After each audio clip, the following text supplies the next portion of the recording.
All right, Shalom. First, I'd like to start by saying all praise to Yahweh, by Hashem, Yahweh Shai. Double honors to the elders and apostles, the rule well, and salutations to the brothers that's doing the truth and sincerity. Now, this is a video on I'm gonna read the title. It says U.S. led coalition aircraft strike Syrian army position, killed 62 soldiers. Right, so this isn't the first time this happened. I'm gonna say first to start off with, and it's only happening because the Lord is getting these nations ready for this battle of Armageddon, which ultimately begins when Russia and or going to be at its peak or at that level where it's going to be like really going hard when Russia and America lock horns. So, yeah, the Lord is basically stirring the battle up.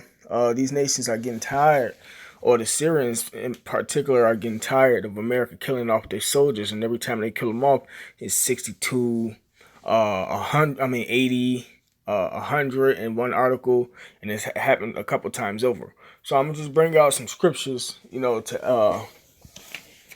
to edify the video, and then I'm play the video.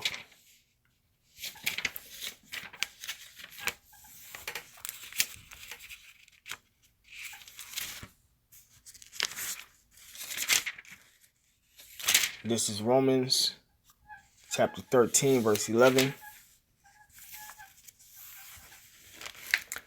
And that knowing the time, that now is high time to awake out of sleep. Right. So you awake out of sleep by coming back to the statutes, laws, commandments, watching the apostles break down the scriptures, man. Through the Spirit of Hashem Shai. For now is our salvation nearer than when we believe, right? So we have to get this knowledge before Yahweh Shai, take it. It says, the night is far spent, the day is at hand. Let us therefore cast off the works of darkness, all the stuff that we used to do when we was in the world, because this world promotes nothing but darkness. The philosophies of this world is the darkness. It says, and let us put on the armor of light, this truth. Let us walk honestly as in the day, not in rioting and drunkenness, not in chambering and wantonness, not in strife and envying. But put ye on the Lord Yahweh Shai, and make not provision for the flesh to fulfill the lust thereof. So yeah, we're supposed to be coming back to the law, statutes, commandments, man, and putting off the darkness and the traits that this world has given us, man. And paying attention to the signs and the times of the prophecies, because like the apostle Tahar says, this is the year of prophecy, man, and the spirit of Yahweh Shai, or the testimony of Yahweh Shai, is the spirit of prophecy. Prophecies is the main things that's spoken of. One of the main things that's spoken of in the scriptures. Yahweh Shai said, when these such things shall happen, then you shall know that the end is nigh. And if you're not measuring, you ain't be able to tell when the on his way back. So get this next scripture. It's like it.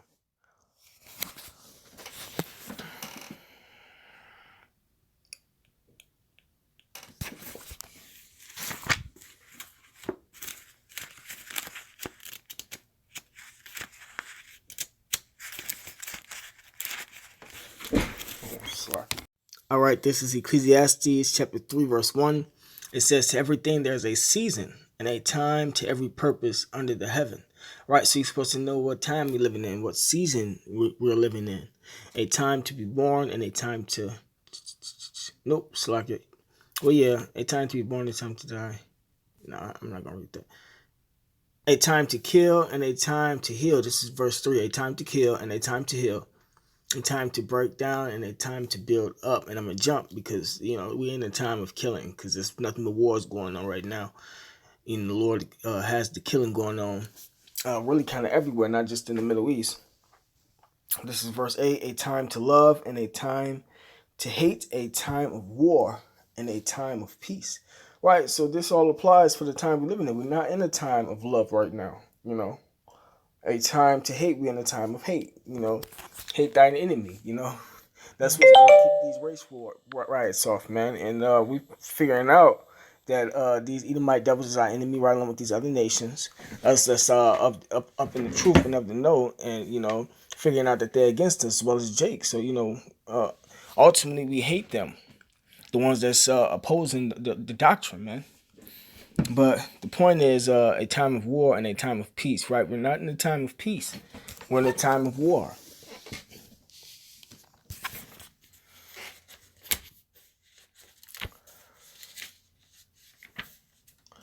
All right.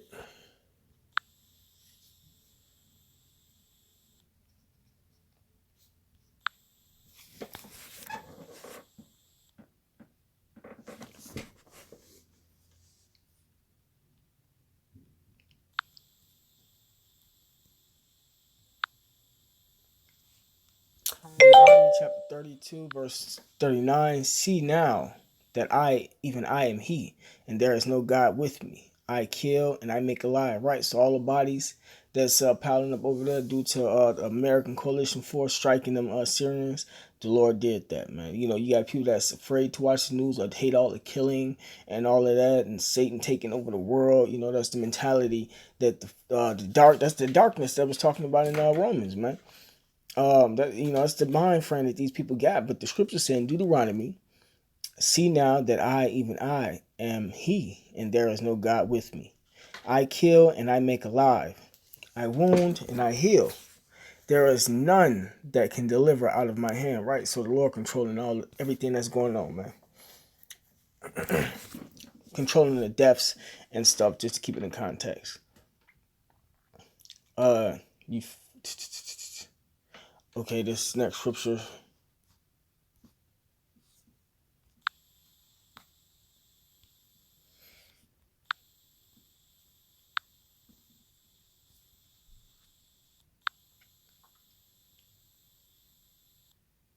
This Revelation chapter 16 verse 15. Behold, I come as a thief. Blessed is he that watcheth, right? So you gotta watch the news. You gotta look for signs like this, man, so you can line it up with the precepts and the doctrine. Because if you don't be watching, then the Lord gonna come out of nowhere, and then you're gonna be given over to the nuclear missiles, which is also a part of prophecy, which you would have known was coming if you were watching. It says, and keepeth his garments. Keepeth his garments. This is truth. It's this truth because you got niggas that left the truth, man, and they took off their garments. Lest he walk naked and they see his shame, and that's what's going on. We're seeing the shame of the niggas that left out the truth. Everything is happening according to how the Lord wanted it to happen, and we actually understanding why he got rid of their ass. It says, and he gathered them together into a place called in the Hebrew tongue Armageddon, right? So that's what's going on, man. All these deaths. The Lord getting this battle, fueling this fire. Got these Edomite devils fueling the fire for this battle. Because the ultimate ending is gonna be thermonuclear missiles, man. And trust me, Syria not with that. Russia with Syria is not with that. And China not with that. North Korea not with it. America just going over there killing them soldiers on purpose, man. Claiming that they for well, they're not even saying that they for the Al-Assad regime too much. It's back and forth with that subject. Sometimes they say they going over there to help fight the terrorists, but they actually supplying the terrorists. And that would be suggesting that they actually for Al-Assad, but then on the other foot, they over there saying they got to get him out of office, man. So, but yeah, this is the end result. This is Revelations chapter 11, verse 14. The second woe is past, which the second woe is World War II. And behold, the third woe cometh quickly. Right, man. So we getting ready. We in the time of the third woe happening, man. We waiting for America and Russia to lock horns, man. But yeah, that's the end of the scriptures. I'm gonna play this video. And then I'm gonna end it. So yeah, keep up with the prophecies, man. All praise to Yahweh Shemashai, the honest the elders, the apostle of will, and salutations to the brothers that's doing the truth with sincerity. I'm going to play this video and end it. Shalom. 62 people have been killed by U.S. airstrikes on the Syrian army, according to the Russian Ministry of Defense. RT's Paula Sleer has more details. The Russian Defense Ministry has confirmed that US-led coalition planes attacked Syrian forces after entering Syrian airspace from the Iraqi border. We're hearing that there were 4 strikes, 62 Syrian soldiers were killed, and 100 were injured. This position of the Syrian military was surrounded by Islamic State. So after the strikes, Islamic State militants were able to advance forward. Now, the Russian Defense Ministry is saying that even if this attack was carried out because of false coordinates, what it does show is the consequences of the United States' unwillingness to cooperate with Russia on locating targets and coordinating anti-terror efforts. We believe that this incident took place due to the US's lack of intelligence in the surrounding area, but also because of the unwillingness of it to coordinate its counter-terrorist actions in Syria with Russia. Now, there has also been a statement that has been issued by the U.S. Central Command. It says that it believed that this position that it struck was an Islamic State position that it had been tracking for quite some time, and that as soon as it was informed by the Russians and the Syrians that it was possible that it had hit Syrian personnel and Syrian military vehicles, it immediately suspended its operation. Syria is a complex situation with various military forces and militias in close proximity, but coalition forces would not intentionally strike a known Syrian military unit. The coalition will review this strike and the circumstances surrounding it to see if any lessons can be learned. At the same time, the Syrian army says that this is, to quote, a serious and blatant aggression against the army, and shows conclusively that the United States and its allies support Islamic State and other terrorist organizations. The U.S. Army was previously accused of hitting Syrian troops in the same province back in December 2015. The strategy that we are using now, airstrikes, special forces, and working with local forces who are fighting to regain control of their own country, that is how we'll achieve a more sustainable victory.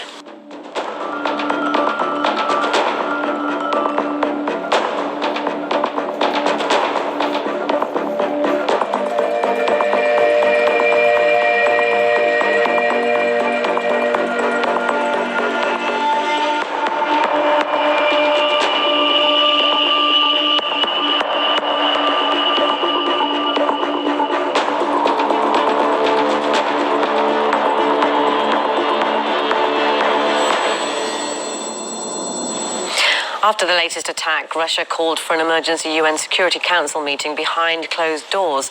However, the U.S. ambassador to the UN, Samantha Power, branded Russia's call, quote, cynical and hypocritical. RT News editor Igor Zhdanov has the details. Of course, everybody was anticipating Samantha Power, the U.S. ambassador to the UNSC, and her Russian counterpart Vitaly Churkin to take podiums. And Samantha Power was the first one to, I would say, vent her anger publicly, to vent her outrage in front of the media. And when I say outrage, I'm not exaggerating, because she was furious about having to convene, about being summoned on Russia's call to discuss the airstrike. And this is something that she didn't really address in her speech properly. She kind of sidelined the whole airstrike thing. Let's actually have a listen as to what she had to say. Russia decided to join the Assad regime, escalating the conflict, and perhaps worst of all, it's self-adopting some of the regime's worst practices, hitting hospitals, hitting refugee camps. And they're calling this emergency meeting? Really? Now, because of a single... I had to jump back in. I had to jump back in. The America be lying, man. When you watch the American news media, man, just know that a lot of shit they be saying and be lies. The America striking these motherfucking hospitals and these civilians and causing all this chaos over there in the Middle East. But You only know that if you were watching. So. Airstrike, a strike that, if it struck regime forces, did so in error, a strike that we have swiftly acknowledged and committed to investigating. Vitaly Churkin took podium right after his American counterpart, and as he revealed that Samantha Power did not hold back on her hard feelings behind closed doors as well. In fact, by her approach, she managed to surprise even Vitaly Churkin. Let's have a listen to how he describes what happened behind closed doors. I was talking in the Security Council, sharing our analysis and frustration over the situation of Syria. Ambassador Power chose to talk to you. The only thing her deputy had to say in response to my comments was that the U.S. is investigating what has happened at Deir ez-Zor. As Ambassador Power walked in, first thing she said, she was not interested in what I had to say, because what I was saying is a stunt. Well, so the Russians called this UN Security Council, this emergency UN Security Council, specifically to talk some things over. And this is what the UNSC is for some of the world's strongest powers to resolve the issues that emerged between them diplomatically. And this is exactly that didn't happen, the diplomatic conversation between the Vitaly Churkin and Samantha Power. And it seems that they had a lot to discuss there because, well, first of all, according to Vitaly Churkin, the United States, if they carried out that airstrike, they violated two commitments that the United States had agreed on last week. That is, of course, not to attack the Syrian army, not to strike the Syrian army, and to commit to the ceasefire. Secondly, he pointed out the suspicious timing of the attack because, one, the Syrian army is stationed in Deir ez-Zor. The Deir ez-Zor is the region that's been hit by this airstrike. So it is kind of unusual of the United States military to assist the Syrian army because they're supporting, they're coordinating with the opposition. Mm-hmm. He even went as far as floating the idea that the American airstrike could be a provocation because, of course, the only side, and well, not the only, but one of the sides that is very happy with the airstrikes are Islamic State terrorists, mm-hmm. who are right now besieging the area. And also Vitaly Churkin highlights that the United States are not in control of the situation in Syria. And there have been a few troubling examples and that are proving this point. For example, one, the United States have been supporting the opposition. They've been training the opposition. And their trained rebels would eventually defect to the jihadists, taking American-supplied arms with them. And two, they've been working for months now on separating the so-called moderate opposition from the jihadis, like the Al-Nusra Front, of course. And so far, they've been failing at this. So really a shame that the meeting didn't happen between Vitaly Churkin and Samantha Power. There's a lot to discuss. Well, hopefully on some other diplomatic levels, this won't really be an end to that, very fragile cooperation established between the United States and Russia through the personal relationship of Sergei Lavrov, the Russian top diplomat, and of course John Kerry. Russia and the US have been working to improve cooperation in Syria in the past few months. However, senior US politicians have repeatedly voiced their opposition to the moves. I've said before that we believe Russia has the wrong strategy. Despite what the Russians say, we have not agreed to cooperate with Russia. As you know, we are not coordinating on a military-to-military basis with the Russians. That has not changed. However, Washington's strategy in Syria has repeatedly come under criticism over the years. There have been numerous accusations of supplies of American weapons ending up in the hands of radicals, with even the State Department admitting that this problem exists.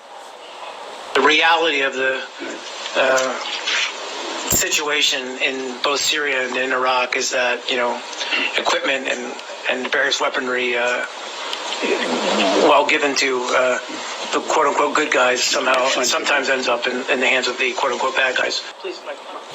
America's billion-dollar program to train Syrian rebels has also failed, with just a handful of fighters having actually received the training from US forces.